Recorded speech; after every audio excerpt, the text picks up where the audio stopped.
Okay, Assalamualaikum guys. Alright, hari ni aku nak sharekan dengan korang satu pengalaman misteri yang aku lalui setelah aku balik daripada gunung. Okay, aku pergi hiking, aku balik dan perkara misteri ni terjadi dekat dalam rumah aku sendiri. Alright, terlebih dahulu kepada korang yang baru saja menonton di channel aku, pastikan korang subscribe dan tekan butang loceng dan share kalau video ni dapat memberikan korang keseronokan.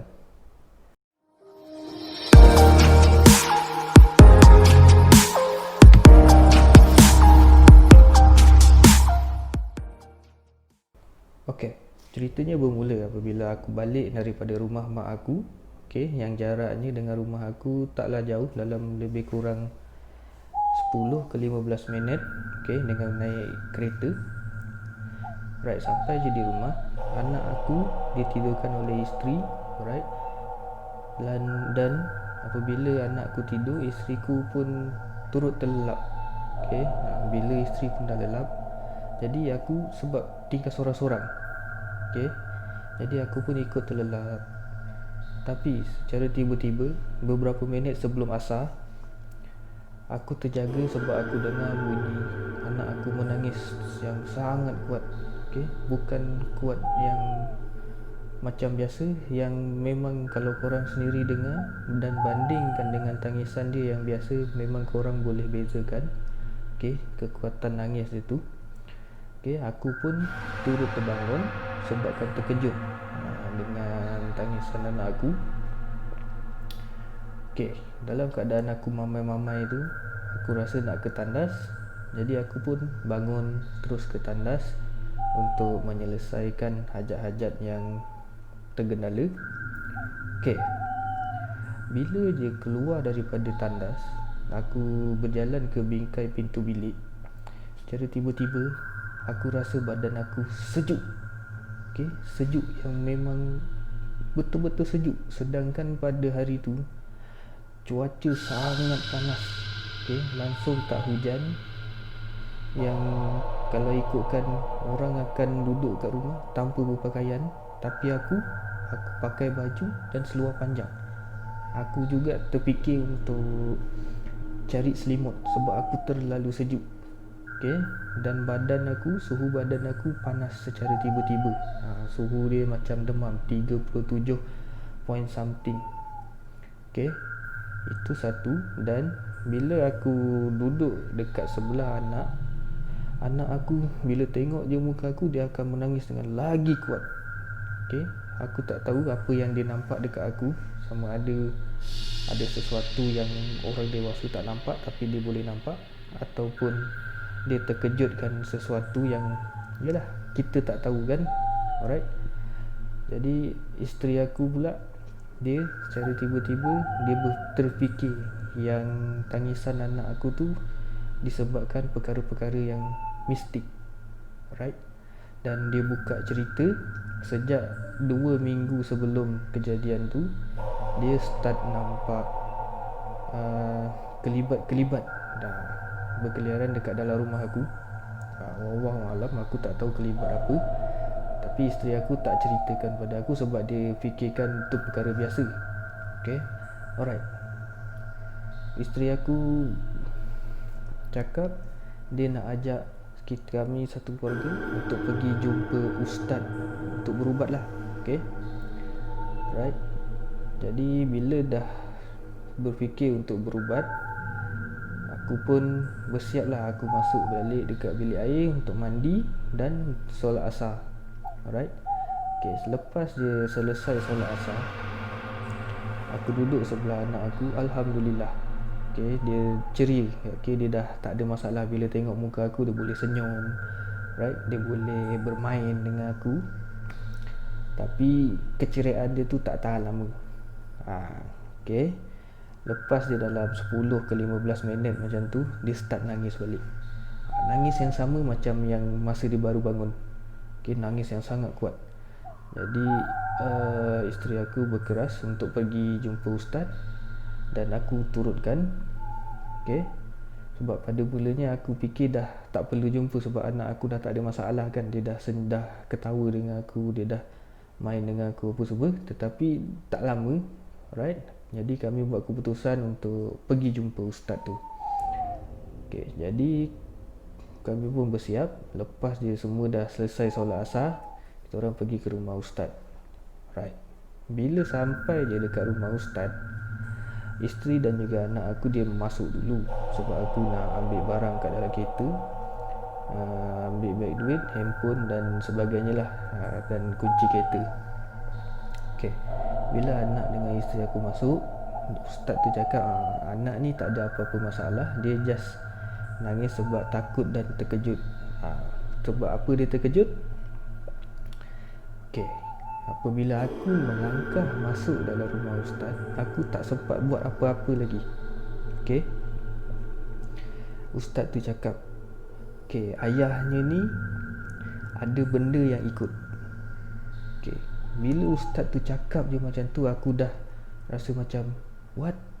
Apa yang ikut aku? Dari mana dia ikut aku? Sejak bila dia ikut aku? Kenapa dia ikut aku? Apa yang aku dah buat sampai dia ikut aku? Okay, aku terlalu banyak persoalan yang bermain dekat dalam kepala aku. Alright, perkara pertama yang ustaz tu tanya pada aku ialah ke mana aku pergi dalam beberapa minggu ni. Okay, seperti kalau korang yang dah pernah follow aku punya YouTube, korang tahu sebelum-sebelum ni aku ada pergi hiking. Okay, dekat 3 tempat, iaitu Gunung Datuk, Gunung Angsi dan juga Bukit Batu Sawa. Okay, aku pun bagi tahulah dekat ustaz tu tanpa rasa pelik ke apa kan. Aku cakap aku pergi hiking. Tapi isteri aku cakap bila aku bagi tahu je ustaz tu aku pergi hiking, muka ustaz tu terus berubah. Okay, terus ustaz tu tanya, awak buat apa pergi sana? Jadi aku pun just cakap lah, saja-saja hobi kan, sebab aku suka pergi hiking. Lepas tu ustaz tu cakap mungkin benda yang ikut aku tu datangnya daripada kawasan sana. Okay, kawasan gunung-gunung, hutan-hutan tu. Right, kalau korang tak tahu, kawasan hutan adalah tempat tinggal makhluk-makhluk yang kita tak nampak. Okay, sebab dia orang tak boleh tinggal dengan manusia. Okay, bila dia orang tak boleh tinggal dengan manusia, maka hutan-hutan itulah yang jadi tempat tinggal dia orang. Alright, bila soal jawab semua dah selesai, ustaz tu ambil sejadah dan bentangkan. Dia suruh aku duduk atas sejadah tu dan lunjur kaki. Okay, ustaz tu pun mulakan upacara berubat. Okay, kalau korang pernah tengok dalam TV, okay, cara-cara perubatan Darusshifa tu, yang dia tepuk-tepuk dekat badan apa semua. Okay, dia berubat dengan cara tu. Right, yang tepuk dekat bahagian bahu aku, dekat bahagian belakang, dekat bahagian tangan sini, okay, dan juga bahagian kaki. Okay, masa proses berubat tu aku tak adalah rasa apa-apa. Okay, rasa biasa lah, just macam yelah takut sebab aku tak pernah berubat. Okay, ini first time aku pergi berubat, jadi aku cuak. Okay, setakat yang aku berubat masa mula-mula tu tak ada apa-apa masalah. Tapi bila ustaz tu tarik je rambut aku ke atas, aku rasa muka aku kebas. Okay, secara tiba-tiba muka aku kebas.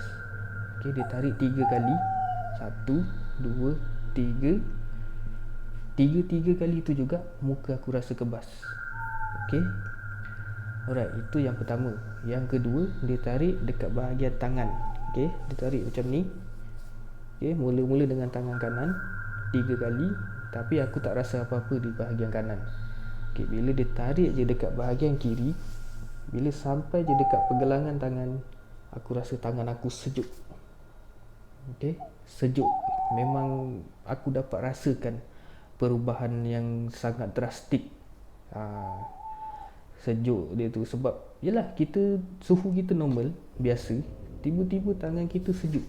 Aku dah terfikir benda tu keluar daripada tangan kiri aku ke, menyebabkan tangan aku sejuk. Ataupun ayat-ayat yang ustaz tu baca memberi tindak balas dengan benda yang ikut aku, yang menyebabkan tangan aku sejuk, aku sendiri pun tak tahu. Okay, sebab yelah kita ni tak arif pasal benda-benda macam ni. Alright, tu wallahu alam. Aku serahkan segalanya pada Allah. Okay, alright, selepas je tangan dia buat dekat kaki dan bahagian-bahagian belakang, dah tak ada apa-apa masalah. Cuma 2 tempat tu je lah yang aku rasa dapat rasakan kesan-kesan daripada berubat tu lah. Okay, muka aku kebas, tangan aku sejuk. Okay, selesai je berubat, semua tak ada masalah. Okay, isteri kepada ustaz tu ada sediakan keropok dan juga air teh. Lepas habis berubat, aku terus pergi makan keropok tu sampai habis. Aku pun tak pastilah sebab aku lapar sebab berubat ke, aku lapar sebab makhluk-makhluk tu dah ambil apa yang aku makan ke, wallahu alam, aku tak tahu. Okay, alright, masa aku tengah makan tu, ustaz tu buatkan dan bacakan ayat-ayat suci Al-Quran kepada dekat air yang aku bawa. Okay, bila selesai baca, dia cakap dengan aku supaya aku, isteri dan juga anak aku untuk minum. Okay, selawat dan minum. Okay, dan sapukan sedikit air itu dekat muka anak. Okay, mungkin sebagai pendinding untuk anak. Yalah, sebab budak kan, dia punya ketahanan tu belum kuat. Jadi kita kena bagi bantuan sikit kat dia.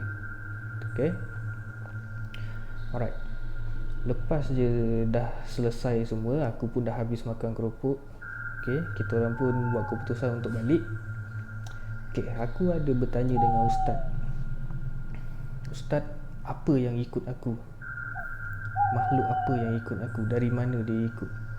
Tapi yang ustaz dia jawab ialah, dah tak ada, jangan risau, benda tu dah lari, saya dah halau. Okay, jadi persoalan yang bermain dekat fikiran aku sampai ke hari ni masih belum terjawab. Okay, daripada mana dia datang, dari sejak bila dia ikut aku. Okay, kenapa dia ikut aku, apa salah yang aku dah buat, adakah aku dah terkacau dia orang, okay, ataupun aku dah buat sesuatu yang dia orang tak suka. Okay, wallahu alam, aku pun tak tahu. Okay, lepas dia balik,